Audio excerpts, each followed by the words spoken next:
मेरे बच्चे को बचा लो। इसके अलावा मेरी इस दुनिया में कोई नहीं है। एक बेबस विधवा औरत के इन बिलखते आंसुओं और अपनी संतान के लिए चीख चीख कर गुहार लगाते देख स्वयं जगत जननी को धरती पर एक गधे पर बैठकर आना पड़ा था। आखिर ऐसा क्या हुआ था कि ब्रह्मांड की सबसे शक्तिशाली देवी को ऐसा रूप लेना पड़ा? कहानी शुरू होती है देवाधिदेव महादेव से।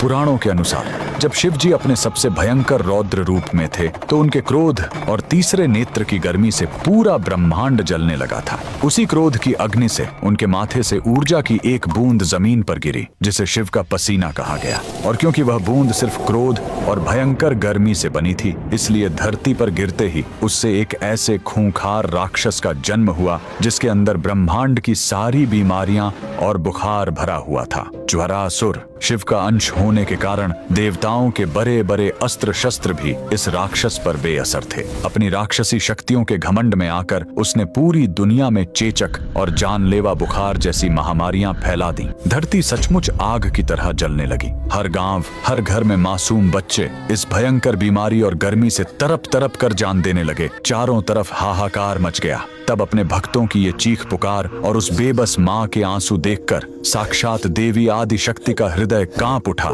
धरती पर फैली इस महामारी की आग को बुझाने के लिए देवी ने संसार का सबसे सुंदर और शीतलता प्रदान करने वाला रूप धारण किया। माता एक गधे पर सवार होकर अवतरित हुई, जिनके एक हाथ में ठंडे जल से भरा चमत्कारी स्वर्ण कलश था और दूसरे हाथ में नीम के पत्ते। पुराणों के अनुसार माता ने कोई शस्त्र नहीं उठाया। उन्होंने बस अपने स्वर्ण कलश के पवित्र शीतल जल और नीम के पत्तों से ज्वरासुर की उस राक्षसी आग और बीमारी के प्रकोप को पल भर में सोख लिया। ब्रह्मांड को जलाने वाला वो भयानक राक्षस माता की इस शीतलता के आगे टिक नहीं पाया। अपनी हार देखकर उसका सारा घमंड टूट गया और वो रोते हुए माता के चरणों में गिर पड़ा और हमेशा के लिए उनकी शरण में चला गया। जिस जगत जननी ने एक बेबस माँ की पुकार सुनकर इतने भयंकर राक्षस को अपने चरणों में झुका दिया, उस ममतामयी माँ के लिए पूरे भक्ति भाव से कमेंट में जरूर लिखें, जय शीतला माता।